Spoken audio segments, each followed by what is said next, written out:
السلام عليكم ورحمة الله. بسم الله والصلاة والسلام على سيدنا رسول الله.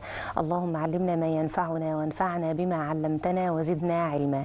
سيدنا النبي عليه الصلاة والسلام يقعد كده مع واحد من الصحابة ويقول له: أتدري يا أبا المنذر أي آية معك أعظم من كتاب الله؟ فسيدنا أبو المنذر اللي هو الصحابي الجليل يقول لسيدنا النبي عليه الصلاة والسلام: الله ورسوله أعلم. فسيدنا النبي يأذن له ويقول له: بل أجب. كانت عادة الصحابة مع سيدنا النبي عليه الصلاة والسلام، ودي المفروض إن احنا نتخلق يعني بيها مع العلماء، كانوا ما يجاوبوش في حضرة العالم يعني إلا إذا كان في موقف الامتحان أو العالم سمح. يقول لسيدنا النبي عليه الصلاة والسلام: الله ورسوله أعلم. فسيدنا النبي يقول له صلى الله عليه وسلم: بل أجب. فيقول أبو المنذر: الله لا إله إلا هو الحي القيوم. فسيدنا النبي عليه الصلاة والسلام يقول له: ليهنك العلم يا أبا المنذر، يعني هنيئا لك بما تعلمت. الله لا إله إلا هو الحي القيوم دي آية الكرسي اللي سيدنا النبي يعلم الصحابي إنها أعظم آية في كتاب الله، آية شرع لنا إن احنا نقولها في أوقات مختلفة. سيدنا النبي علمنا إن هي أعظم آية من القرآن ولها فضل كبير جدا هنتكلم عنه، ولكن بعد الفاصل استنونا. يا رب يا عالم الأسرار وأخفى من السر تعلم كل شيء عني، وأكتر من علمي تعلم كل شيء عني. يا ربي يا ستار، العبد طماع في عفوك يا عظيم الذات، سترك وحلمك ولطفك غاية الغايات. يا ربي يا غفار، اغفر لأمة محمد سيد الكونين. يا ربي يا غفار، اغفر لأمة محمد سيد الكونين. ارحمنا ارحم عبادك يا أرحم الراحمين. يا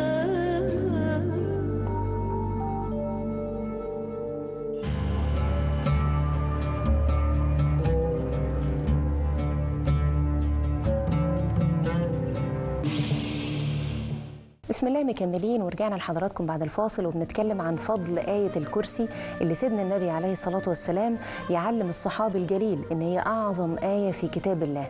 آية 50 كلمة، 17 اسم من أسماء الله سبحانه وتعالى موجودين فيها، ما بين صريح ومضمر. آية ممكن نقولها كلنا في 3 دقايق، وشرع لنا إن احنا نقولها في أوقات مختلفة من اليوم. آية الكرسي اللي هي أعظم آية في كتاب الله.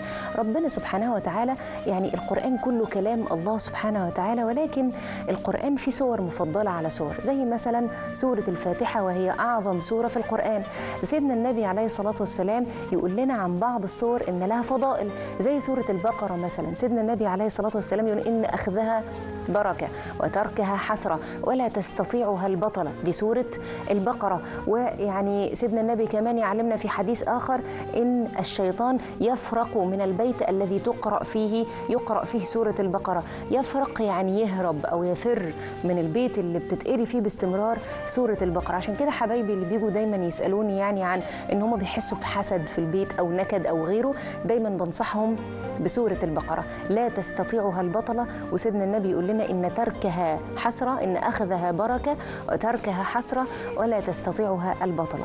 وحتى الحديث اللي احنا لسه قايلينه من شوية عن آية الكرسي اللي سيدنا النبي يسأل: يا أبا المنذر أتعلم أو أتدري أي آية من كتاب الله أعظم؟ ده يدل كمان على إن في آيات أعظم من آيات، وسور لها فضائل على سور، وهكذا. سورة أو آية الكرسي سيدنا النبي عليه الصلاة والسلام يقول لنا إيه بقى من فضل كده أو فضل من الفضائل بتاعتها؟ سيدنا النبي يقول لنا: من قرأ آية الكرسي دبر كل صلاة مكتوبة لم يمنعه من دخول الجنة إلا أن يموت.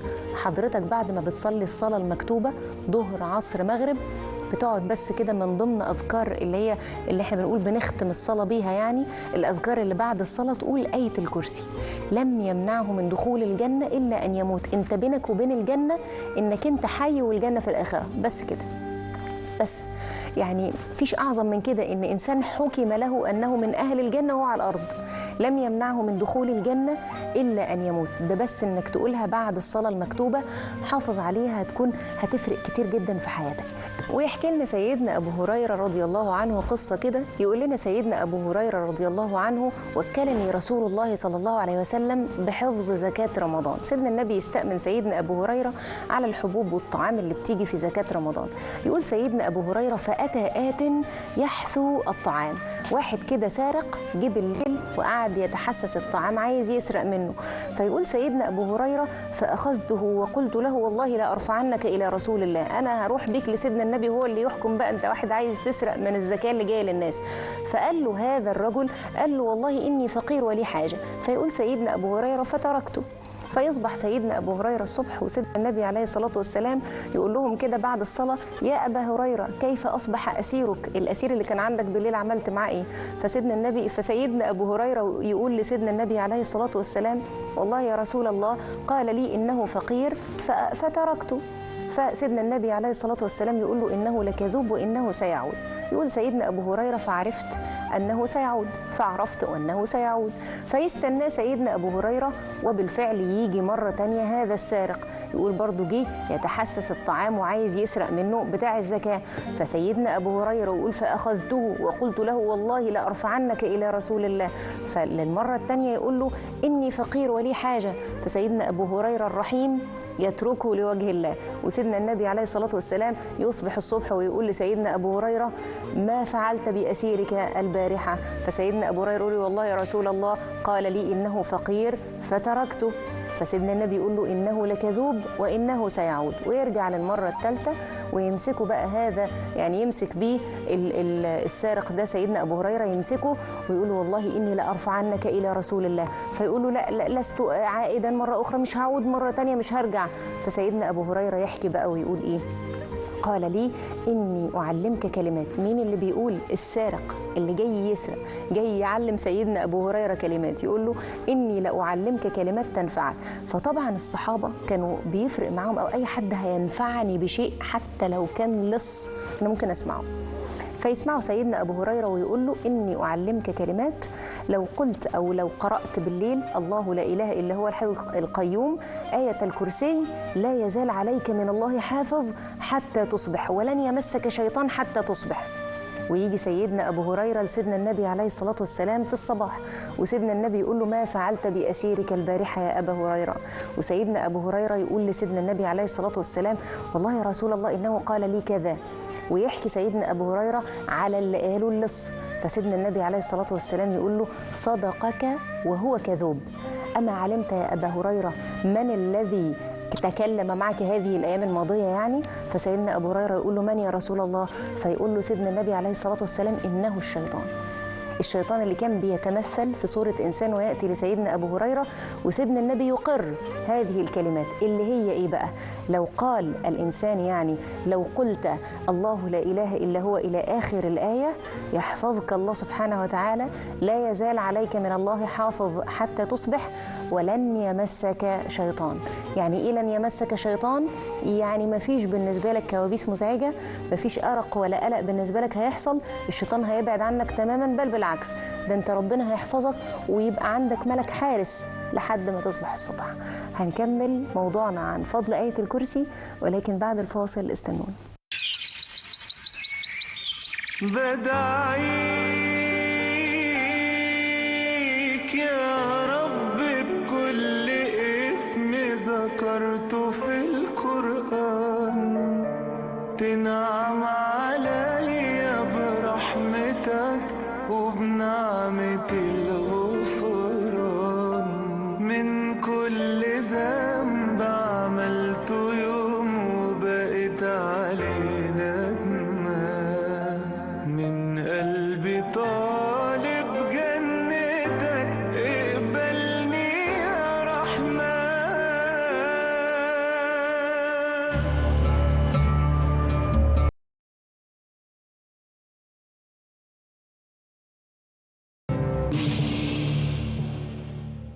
بسم الله مكملين ورجعنا لحضراتكم بعد الفاصل وبنتكلم عن فضل آية الكرسي اللي سيدنا النبي عليه الصلاة والسلام يقول لنا كده إن من يقرأها قبل أن ينام. اتكلمنا عن الحديث الخاص بسيدنا أبو هريرة والقصة اللي حصلت بينه وبين الشيطان وجي حكاها لسيدنا النبي عليه الصلاة والسلام.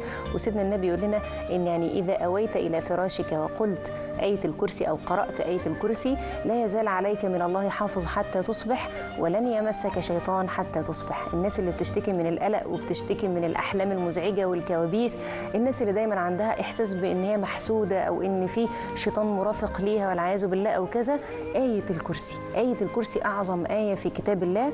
وكمان مش بس كده، ده احنا نداوم عليها بعد الصلاة المكتوبة زي ما سيدنا النبي علمنا: من قرأ آية الكرسي دبر كل صلاة مكتوبة لم يمنعه من دخول الجنة إلا أن يموت. مفيش بينك وبين الجنة إلا إن أنت على الأرض والجنة في الآخرة. تخيل بقى حضرتك لو قرأتها بعد الظهر: وعليك من الله حافظ، وأبواب الجنة اتفتحت لك كده وليس بينك وبين الجنة إلا الموت، وإن أنت في الحياة والجنة بعد الموت، وحضرتك قرأتها بعد العصر وبعد المغرب وهكذا، فأنت إنسان بتفتح لك أبواب الجنة طول الوقت. فضلها كبير وخيرها كبير، فنسأل الله عز وجل أن يرزقنا هذا الخير من فضله سبحانه. الله لا إله إلا هو الحي القيوم. هذه الآية 50 كلمة تقريبا مقسمة إلى 10 جمل فيها 17 اسم من أسماء الله سبحانه وتعالى وصفاته، ما بين مصرح به وما بين مضمر. تبدأ بلفظ الجلالة الله سبحانه وتعالى. الله لا معبود بحق سواه سبحانه وتعالى. لا إله إلا هو كلمة التوحيد التي أتى بها كل الأنبياء، وهي يعني لو وزنت بالسماء والأرض زي ما في الحديث اللي يحكي لنا كده إن سيدنا موسى عليه السلام يسأل رب العالمين: يا رب علمني دعاء أدعوك به. سيدنا موسى يقول كده لربنا: يا رب علمني دعاء أدعوك به. فالله سبحانه وتعالى عز وجل يقول لسيدنا موسى: قل لا إله إلا الله. فسيدنا موسى يقول: يا رب إن كل عبادك يقولوها، عبادك كلهم بيقولوها، أنا عايز حاجة خاصة بيا يعني. فرب العزة سبحانه وتعالى يقول لسيدنا موسى: يا موسى لو وزنت لا إله إلا الله بالسماوات السبع والأراضين السبع لرجحت كفة لا إله إلا الله. لو أن السماء السبع والأراضين السبع وضعت في كفة ولا إله إلا الله وضعت في كفة لرجحت بهن لا إله إلا الله. كلمة بتزن السماوات والأرض. وسيدنا النبي عليه الصلاة والسلام يقول لنا: خير ما قلت أنا والنبيين من قبلي لا إله إلا الله وحده لا شريك له، له الملك وله الحمد وهو على كل شيء قدير. الله لا إله إلا هو. ويعني نلاحظ كده كلمة إله سبحانه وتعالى، لا معبود بحق إلا الله جل وعلا. الحي القيوم أسماء من أسماء الله سبحانه وتعالى. ويقولوا لنا العلماء كده إن هذه الأسماء هي اسم الله الأعظم. حديث سيدنا النبي عليه الصلاة والسلام ورد أو ذكر اسم الله الأعظم في 3 سور من القرآن: البقرة الله لا إله إلا هو الحي القيوم، وآل عمران ألف لام ميم الله لا إله إلا هو الحي القيوم، وسورة طه وعانت الوجوه للحي القيوم وقد خاب من حمل ظلما. 3 سور يذكر فيهم اسم الله الأعظم الحي القيوم. الحي سبحانه وتعالى هو يعني لا حياة قبله، وهو الباقي سبحانه وتعالى، حي بذاته وحي سبحانه وتعالى، يعني لا تأخذه سنة ولا نوم زي ما هتيجي بقية الآية. القيوم يقولوا لنا العلماء معنى اسم الله القيوم القائم بذاته المقيم على غيره. احنا كلنا لما بنطلب حاجة بنطلبها من مين؟ لما بنتكئ كده ولا بنتوكل على مين؟ لما بيكون لينا مطالب كبيرة أو مطالب صعبة أو أحلام مش قادرين نقول لحد فيها أي حاجة بنطلبها من مين؟ الله سبحانه وتعالى القائم بذاته والمقيم على حوائج غيره والمقيم على غيره. الله لا إله إلا هو الحي القيوم لا تأخذه سنة ولا نوم. السنة هي الغفلة، يعني الله عز وجل لا ينام ولا تأخذه حتى غفلة. الله سبحانه وتعالى هو المقيم على الحوائج الخاصة بك ليلا ونهارا. أي إنسان يتعرض لمظلمة ليل ولا نهار يقول: يا رب الله لا تأخذه سنة ولا نوم. وسيدنا النبي عليه الصلاة والسلام يقول لنا إن الله لا ينام ولا ينبغي له أن ينام. إزاي يعني إله ويحتاج إلى النوم سبحانه وتعالى؟ لو واحد احتاج لربنا بالليل هيقول يمين، لو الله حاشاه ذلك يعني له أن ينام. لو إنسان اتعرض لمظلمة بالليل هيقول يمين، هيدعي مين؟ لو إنسان عنده حاجة بالليل ولا عنده مشكلة ولا عنده هم ولا غم هيقول يمين بالليل. فإن الله لا ينام ولا ينبغي له أن ينام. هنتكلم عن آية الكرسي هنكملها، ولكن بعد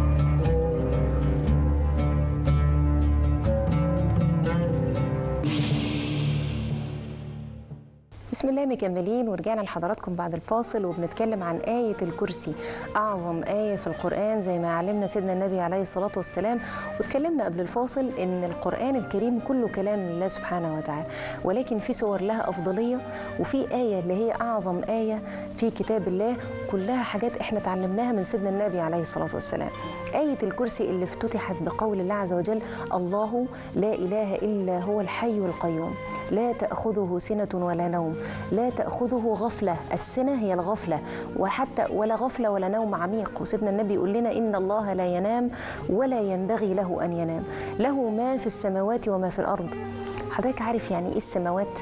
السماوات السبع قد إيه حجمها وحجم ما فيها، له ما في السماوات وما في الأرض. هذه السماء التي لا يعلم مداها إلا الله سبحانه وتعالى، هذه السماء التي لا يعلم عدد من فيها إلا الله سبحانه وتعالى. زي ما سيدنا النبي علمنا في حديث تاني أن السماء ليس فيها موضع 4 أصابع إلا وفيه ملك يسجد لله عز وجل.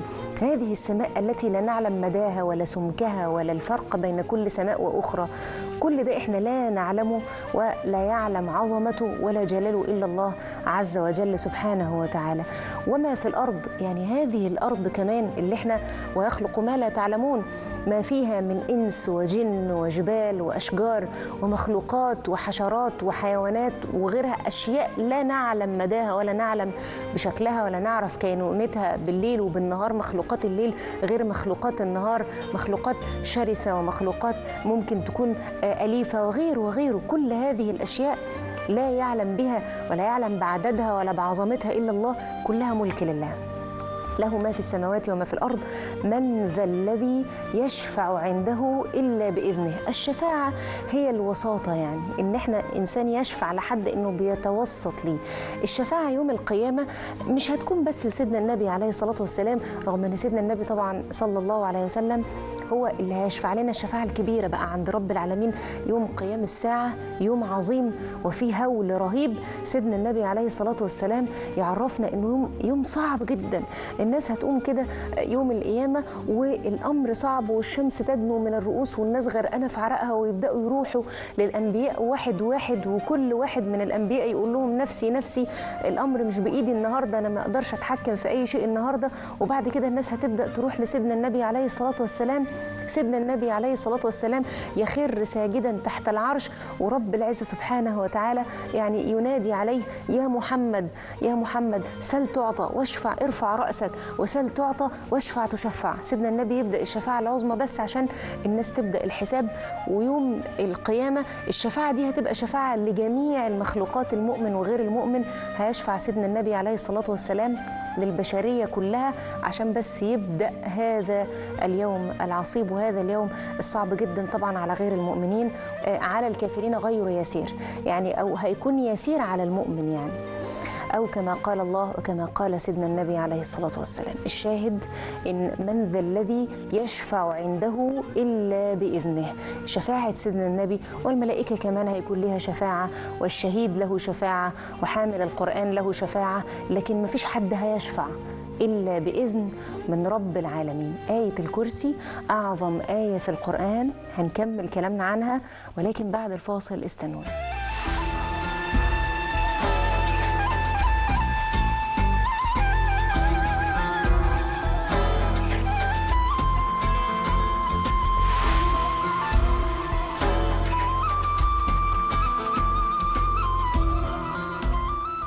بسم الله مكملين بعد الفاصل. رجعنا لحضراتكم وبنتكلم عن آية الكرسي أعظم آية في القرآن وفضلها والأوقات اللي بتتقال فيها، وكمان معناها العظيم. هذه الآية 50 كلمة تقريبا مقسمة إلى 10 جمل ليها أو فيها 17 اسم وصفة من أسماء وصفات رب العزة سبحانه وتعالى، ما بين صحيح أو ما بين صريح ومضمر. هذه الآية العظيمة اللي علمنا سيدنا النبي عليه الصلاة والسلام من قرأها دبر كل صلاة مكتوبة لم يمنعه من دخول الجنة إلا أن يموت. توقفنا قبل الفاصل يعني في توضيح كده معاني آية الكرسي. الله لا إله إلا هو الحي القيوم لا تأخذه سنة ولا نوم، من ذا الذي يشفع عنده إلا بإذنه، يعلم ما بين أيديهم وما خلفهم. العلم المطلق من الله. الله عز وجل يعلم ما بين أيديهم. يقولوا لنا في التفاسير العلماء يقولوا لنا يعلم ما بين أيديهم، يعلم المستقبل، يعرف حضرتك مقدم على إيه، داخل على إيه، بتخطط لإيه، ناوي تدخل في مشاريع إيه. يعلم ما بين أيديهم وما خلفهم، يعرف اللي أنت عملته، يعرف الأثر اللي أنت سبته، يعرف الماضي اللي أنت عملته ونسيته. كل حاجة الله عز وجل يعلمها بعلمه المحيط سبحانه وتعالى. وهو سبحانه وتعالى الذي يعلم الإنسان، يعلم ما بين أيديهم وما خلفهم ولا يحيطون بشيء من علمه إلا بما شاء. محدش يقدر يتعلم حاجة ولا يدخل في علوم جديدة إلا بعلم من الله وبإرادة من الله. زي مثلا سيدنا إدريس كده، سيدنا النبي علمنا إن أول من خاط سيدنا إدريس أول يعني تمسك كده النسيج ولا القماش ولا الجلود يلفوها حواليهم بدون خياطة. أول واحد يعلمه ربنا سبحانه وتعالى الحياكة والخياطة هو سيدنا إدريس عليه السلام. وهكذا في كل شيء، مفيش علم يجي على الأرض إلا بإرادة الله سبحانه وتعالى. ولا يحيطون بشيء من علمه إلا بما شاء، وسع كرسيه السماوات والأرض ولا يؤوده حفظهما. السماوات والأرض على عظمتها والكلام اللي احنا قلناه في تفسيرها قبل الفاصل، كل ده لا يرهقه ولا يتعبه سبحانه وتعالى هذا الحفظ، ولا يؤوده حفظهما ولا يرهقه ولا يتعبه حفظ هذه الأشياء على عظمتها سبحانه وتعالى، ولا يؤوده حفظهما. وهو العلي العظيم، اسم من أسماء الله العلي سبحانه وتعالى بذاته، العلي بصفاته، له الكمال في صفاته، له الأسماء الحسنى. يعني سبحانه وتعالى مثلا الكريم، له العلو في صفة الكرم. ممكن يكون في بشر وفي مخلوقات كريمة، لكن الله له العلو في الصفة. في كل الصفات والأسماء الله عز وجل له العلو بذاته وله العلو بصفاته العظيم سبحانه وتعالى. نسأل الله عز وجل أن يرزقنا من فضله العظيم. ويعني حفظ سورة أو آية الكرسي مش هياخد أبدا مننا حاجة، ونحفظها لأولادنا كنوع من التحصين كمان، إن احنا نحصن بيها نفسينا ونقولها في أذكار الصباح والمساء، ونعلمها لأولادنا علشان ما يحلموش بأحلام مزعجة، يقولوها بالليل قبل ما يناموا. وإحنا كمان تكون بالنسبة لنا قراءة آية الكرسي دبر كل صلاة أسلوب حياة بالنسبة لنا نداوم عليها. نسأل الله عز وجل أن يرزقنا من فضله. شوف حضراتكم في حلقة جديدة نور في قلبي. سلام عليكم.